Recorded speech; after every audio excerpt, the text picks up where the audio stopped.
വയനാട്ടിലെ ഉരുൾപൊട്ടൽ ദുരന്തത്തിൽ മരിച്ച എല്ലാവർക്കും ആദരാഞ്ജലികൾ അർപ്പിച്ചുകൊണ്ട് മാമ്പഴത്തിന്റെ ഒരു പുതിയ വീഡിയോയിലേക്ക് സ്വാഗതം. നമുക്ക് നേരെ ഗൗതമിന്റെ അളകനന്ദയുടെ ഇന്നത്തെ നല്ലൊരു പ്രൊമോ വിശേഷം കണ്ടാലോ? അങ്ങനെ ഇന്നത്തെ വിശേഷത്തിൽ കാണിക്കുന്ന ആകെപ്പാടെ തകർന്ന് തരിപ്പണമായിട്ട് പിങ്കി നിൽക്കുകയാണ്. പിങ്കിക്ക് എന്ത് ചെയ്യണമെന്ന് പോലും അറിയത്തില്ല. കാരണം മറ്റൊന്നുമല്ല, എല്ലാ പ്രതീക്ഷകളും തകർന്നു പോവാണ്. കൃത്യസമയത്ത് തന്നെയാണ് അർജുൻ അങ്ങോട്ട് എത്തിയിരിക്കുന്നത്. അർജുന്റെ ചോദ്യത്തിന് മുന്നില് എന്ത് ചെയ്യണമെന്നറിയില്ല. ഒരു പക്ഷെ അർജുൻ ഇതെല്ലാം കുളവാക്കുന്ന തോന്നേ. ഈ സമയം അർജുൻ ഗൗതമിനോട് പറഞ്ഞു, അല്ല ഗൗതമേട്ടൻ എന്തിനാ ഈ രാത്രി തന്നെ പോണേ? അതിന്റെ ആവശ്യമൊന്നുമില്ല. ഗൗതമേട്ടൻ മുറിയിലേക്ക് കയറി പോന്നൊക്കെ. അത് പറ്റില്ലടാ. ആദ്യം നമ്മുടെ ഡ്യൂട്ടി ആ അച്ഛനെ മകളെ രക്ഷിക്കാൻ പറ്റുമെങ്കിലോ. അല്ല ഗൗതമേട്ടാ, ഞാൻ ഒരു കാര്യം ചോദിച്ചോട്ടെ. ഇവിടെ പോലീസുകാരുണ്ട്, വേറെ പോലീസുകാരുണ്ട്, അവരെ വിളിച്ച് പറഞ്ഞാൽ പോരെ? പിന്നെ ഗൗതമേട്ടനെ രാത്രി തന്നെ നമ്പർ തപ്പി കണ്ടുപിടിച്ച് വിളിക്കാനായിട്ട് ആർക്കത്ര നിർബന്ധം എന്ന് ചോദിക്കാം. അല്ലടാ, അത് മിക്കവാറും എന്റെ നമ്പരേ കാണത്തുള്ളൂ. ഓഹോ, അങ്ങനെയാണോ? അന്ന് ഒരു കാര്യം ഒന്ന് അറിഞ്ഞിട്ട് തന്നെ കാര്യം. ഒരു കാര്യം ചെയ്യാം, ഗൗതമേട്ടൻ പോകണ്ട, ഞാൻ പൊക്കോളാന്ന് പറയണം. നീ പോകാനോ? നീ എന്ത് വർത്താനം പറയണേ? അതെ, ഞാനൊരു പോലീസുകാരനാ, അത് നിനക്ക് അറിയാവുന്ന ചോദിക്കും. അതിനിപ്പോ എന്താ?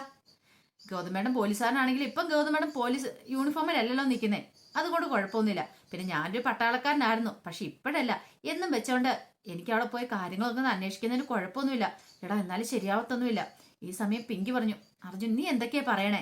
അതെ, ഗൗതന്റെ ഡ്യൂട്ടി ചെയ്തോളും, നീ അതിനകത്ത് ഇടപെടാനും പോകേണ്ട ആവശ്യമില്ല.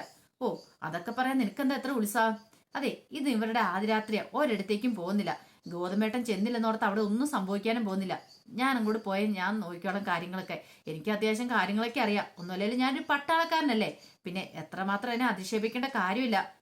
അറിയാലോ, എന്റെ സാഹചര്യങ്ങൾ കൊണ്ടാണ് എനിക്ക് അന്ന് അവിടുന്ന് പട്ടാളത്തിൽ നിന്ന് പിരിയേണ്ടി വന്നത് എന്നും പറഞ്ഞുകൊണ്ട് ഇപ്പോഴും എന്റെ ഞരമ്പുകളിലും ചോരകളിലും ആ പട്ടാളത്തിന്റെ വീറും വാശിയും എല്ലാം അടങ്ങിയിട്ടുണ്ട്.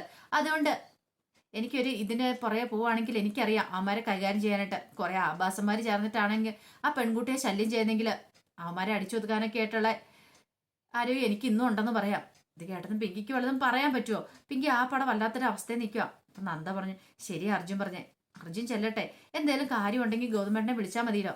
പിന്നീട് ഗൗതമിനോട് പറഞ്ഞു, എന്തേലും കാര്യമുണ്ടെങ്കിൽ ഞാൻ വിളിച്ചോളാം, അല്ലെങ്കിൽ പിന്നെ അവന്മാരെ പിടിച്ച് ഞാൻ തന്നെ പോലീസിൽ ഏൽപ്പിച്ചോളാം. അതിന് വേണ്ടിയിട്ട് ഇനിയിപ്പോ ഗൗതമേട്ടൻ ആദ്യരാത്രി മുടക്കി മെനക്കെടേണ്ട ആവശ്യമൊന്നുമില്ല എന്ന് പറയാം. എന്നാലൂടാ ഒരെന്നാലും ഇല്ല. ഗൗതമേട്ടൻ പോയി എൻജോയ് ചെയ്യാൻ നോക്ക്. ദേ നന്ദടത്തി, ഗൗതമേട്ടനെ ഒന്ന് വിളിച്ചോണ്ട് പോ എന്നും പറഞ്ഞുകൊണ്ട് അങ്ങോട്ട് അകത്തേക്ക് ഏറ്റുവിടുവാണ്. ഈ സമയം പിങ്കി തകർന്ന മനസ്സോടെ നിൽക്കുവാണ്. പിങ്കിയോട് ചോദിച്ചു, അല്ല പിങ്കി, നിന്റെ മുഖം എന്താ വല്ലാതിരിക്കണേ? ഒന്നുമില്ല. എനിക്ക് മനസ്സിലായി, നിന്റെ മനസ്സിൽ ഭയങ്കര ആഗ്രഹം ഉണ്ടായിരുന്നില്ലേ അവരുടെ ഫസ്റ്റ് നൈറ്റ് എങ്ങനെയല്ലോ ഒന്ന് മുടങ്ങണോന്ന്. അതിനുവേണ്ടി നീ പ്രാർത്ഥിക്കുകയും ചെയ്തായിരുന്നു അല്ലേന്ന് ചോദിക്കാം. ഇതെന്താ അർജുൻ നീ ഇങ്ങനെയൊക്കെ പറയണേ? നിന്റെ മുഖം കണ്ടാ അറിയാം. മനസ്സിന്റെ കണ്ണാടി മുഖമാണെന്ന് പറയാറുണ്ടല്ലോ എന്ന് പറഞ്ഞാൽ നിന്റെ മുഖത്ത് അത് എഴുതി വെച്ചിട്ടുണ്ട്. അവരുടെ എങ്ങനെയെങ്കിലും എങ്ങനെയെങ്കിലും ആദ്യരാത്രി മുടക്കണമെന്നുള്ളേ. എന്തായാലും നടക്കട്ടെ. അതെ, ഞാൻ പോയിട്ട് വരാന്ന് പറയാണ്. ഈ സമയം പിങ്കിക്ക് എന്ത് ചെയ്യാനെന്ന് അറിയില്ല. പിങ്കി ദേഷ്യപ്പെട്ട് അങ്ങോട്ട് അകത്തേക്ക് കയറിപ്പോടാ. അർജുന് മനസ്സിലായി ഇവൾക്ക് എന്തൊക്കെയോ കള്ളത്തരങ്ങളുണ്ട് ഇവളുടെ മനസ്സിൽ. അതുകൊണ്ടാണ് ഇവളിങ്ങനെ ഇത്രമാത്രം ഇങ്ങനെ ടെൻഷൻ അടിക്കുന്നത്. എന്താണ് കണ്ടുപിടിക്കണം. ഒരു പക്ഷെ ഇവളായിരിക്കും ഇനിയിപ്പോൾ ആദ്യരാത്രി മുടക്കാനായിട്ട് എന്തെങ്കിലും പ്ലാൻ ഒപ്പിച്ചായിരിക്കുമല്ലോ. ഇവൾക്ക് കുറച്ച് വല്ല ചിങ്കിടുകളുണ്ടോന്ന് പറയാൻ പറ്റില്ല. ഇവൾക്ക് വല്ല ഗുണ്ടകളെ ഇവള് വാടകയ്ക്ക് എടുത്താലും മതില്ല. ഉപദേശ പല കാര്യങ്ങളൊക്കെ നടക്കുമല്ലോ. പക്ഷെ അങ്ങനെ ചെയ്യുമെന്ന് വിശ്വസിക്കാൻ പോലും അർജുന് ഒരു പ്രയാസമുണ്ട്.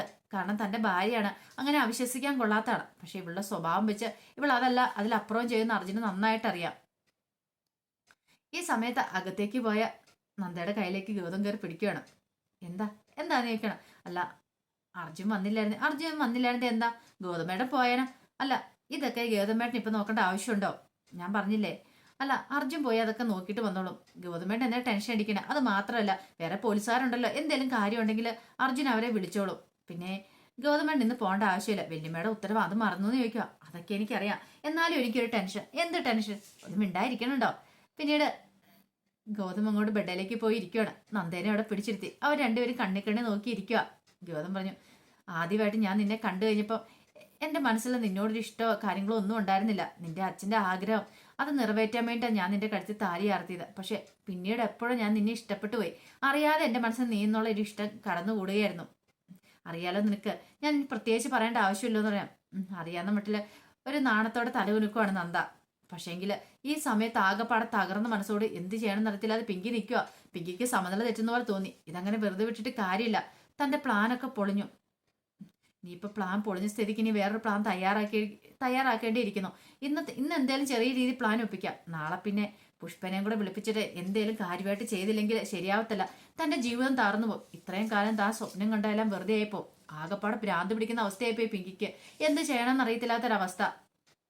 ഒരു മനോനില തെറ്റുന്ന പോലെ ഗൗതമിനോട് ആ സ്നേഹം മൂത്തിട്ട് ഭ്രാന്തമായൊരു സ്നേഹം മനസ്സിൽ കിടക്കുക. എങ്ങനെയും ഗൗതമിനെ തട്ടിയെടുക്കണം, നന്ദയെ നശിപ്പിക്കണം, ആ ഒരു ചിന്ത മാത്രമേ പിങ്കിയുടെ ഉള്ളിലുണ്ടായിരുന്നുള്ളൂ. പിന്നീട് പിങ്കി അങ്ങനെ നിന്നെയൊക്കെ ആദ്യരാത്രി ഞാൻ കൊണ്ടാടാനായിട്ട് ഞാൻ സമ്മതിക്കില്ല. ഈ പിങ്കി ആരാന്നൊക്കെ നീ അറിയാൻ പോകുന്നുള്ളൂ. നേരെ അടുക്കളയിലേക്ക് ചെല്ലുവാണ്. ഈ സമയത്ത് പവിത്ര എന്ത് ചെയ്യുക? പവിത്ര അടുക്കളയിലേക്ക് വരുന്നുണ്ട്. അല്ല പിങ്കി ചേച്ചി എന്താ ഇവിടെ കാര്യമായിട്ട് എന്തോ ഭയങ്കര പണിയിലാണല്ലോ, എന്ത് പറ്റി അടുക്കളയിലേക്ക് ഈ സമയത്ത്? അല്ല അത് പിന്നെ ഞാനേ ഗോതമ്പിനും നന്ദയ്ക്കും പാല് ചൂടാക്കാൻ വേണ്ടി വന്നാ. കാരണം ഇന്ന് അവിടെ ആദ്യരാത്രിയില്ലേ. ആഹാ, അതിനുള്ള പാലൊക്കെ ഞാൻ കൊണ്ടേ കൊടുത്തിട്ടുണ്ടല്ലോ. ഇനിയിപ്പൊ പിങ്കി ചേച്ചി എന്തിനാ ചൂടാക്കണേ? അതിപ്പോ തണുത്ത് പോയി കാണില്ലേ. അതുകൊണ്ട് ഞാൻ പെട്ടെന്ന് പാല് ചൂടായിക്കൊണ്ട് വരാം. നീ അങ്ങോട്ട് ചെല്ലാൻ പറയണം. അതെ ഞാൻ ഇപ്പൊ തന്നെ വരാന്ന് പറഞ്ഞ് പവിത്ര അങ്ങോട്ട് പോവാ. ഈ സമയം പിങ്കി പാല് ചൂടാക്കി പിന്നീട് കയ്യിൽ ഒളിപ്പിച്ച് വെച്ചിരുന്ന ആ മരുന്ന് എടുക്കുവാണ്.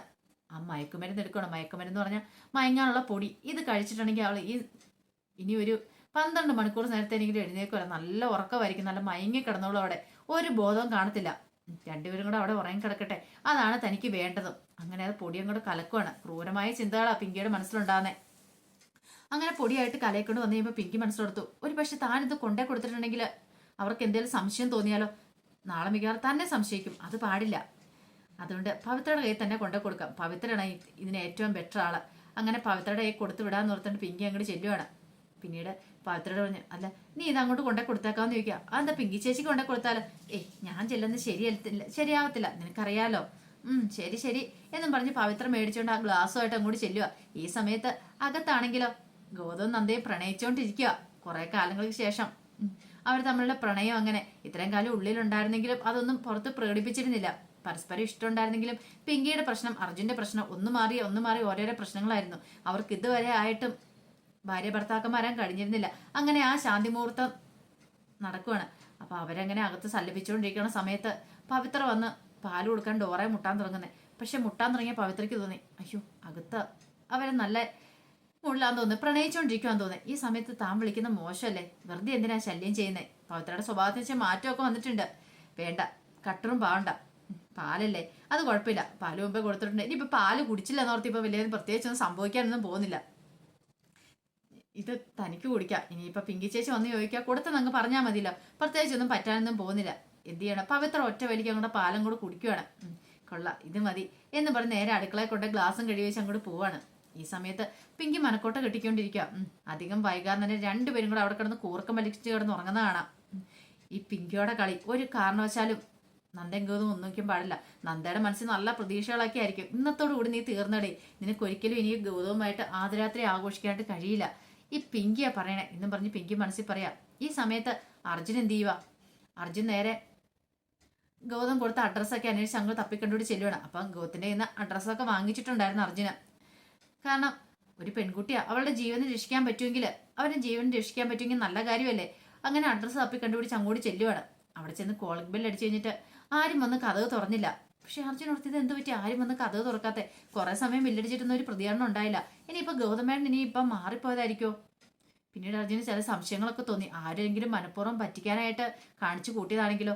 പക്ഷെ ഈ സമയത്ത് പിങ്കി എന്ത് ചെയ്തു? പുഷ്പനെ വിളിച്ചിട്ട് കാര്യങ്ങളൊക്കെ പറഞ്ഞിട്ടുണ്ടായിരുന്നു. ഗൗതത്തിന് പകരം അർജുന അങ്ങോട്ട് വന്നിരിക്കുന്നത്. അതുകൊണ്ട് നിങ്ങൾ അവിടുന്ന് എത്രയും പെട്ടെന്ന് എസ്കേപ്പ് ആയിക്കോളാം. അതുകൊണ്ട് അവന്മാർ നേരെ മുങ്ങിയിട്ടുണ്ടായിരുന്നു. അവിടെ നിന്നിട്ടുണ്ടെങ്കിൽ പിടി വീഴുന്ന അവന്മാർക്കറിയാം. അതുകൊണ്ടാണ് അങ്ങനെ അവന്മാർ മുങ്ങിയത്. അർജുന ഓർത്തു, ഇനി ഇപ്പൊ ആരും കാണത്തില്ലായിരിക്കും, ചിലപ്പോൾ ഗൗതമേട്ടനെ പറ്റിച്ചായിരിക്കും, പോയേക്കാന്ന് ഓർത്ത് തിരിച്ചു പോരുവാണ്. ഈ സമയത്ത് മോഹിനി നേരെ അങ്ങോട്ട് ചെല്ലുവാണ്. അപ്പൊ പവിത്ര ഇങ്ങനെ അവിടെ ഇരിക്കുന്നുണ്ട്. പവിത്രനെ വിളിച്ചു കഴിഞ്ഞപ്പോഴത്തേനും പവിത്ര ഇങ്ങനെ താഴേക്ക് വീഴുവാണ്, സൈഡിലേക്ക് വീഴും. ഇത് എന്ത് പറ്റി ഇവക്ക്? എന്തോ സംഭവിച്ചിട്ടുള്ള കാര്യമായിട്ട് പവിത്ര ഇങ്ങനെ മയങ്ങി അങ്ങോട്ട് വീഴുക. എന്താ പവിത്ര, നിനക്കിത് എന്ത് പറ്റി ചോദിക്കണം. ഒന്നുമില്ലമ്മേ, എന്താ കാര്യം? എനിക്ക് വല്ലാത്ത ഉറക്കം വരുമോന്ന് പറയണം. ഉറക്കം വരുന്നോ? നീ ഇതെന്താ വല്ല പൂസായിട്ടുണ്ടോ? അമ്മേ എനിക്ക് പൂസൊന്നുമില്ല, പിന്നെ എന്താ കുഴപ്പം? എന്താ പറ്റിയെന്ന് അറിയത്തില്ല.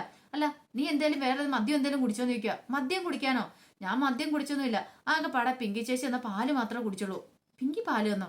അതെ, ഗൗതമേണ്ണ നന്ദടത്തേയും കൊടുക്കാൻ വേണ്ടി പിങ്കി ചേച്ചി പാല് തന്നായിരുന്നു. ഞാനത് കൊടുത്തില്ല, ഞാനത് കുടിച്ചു.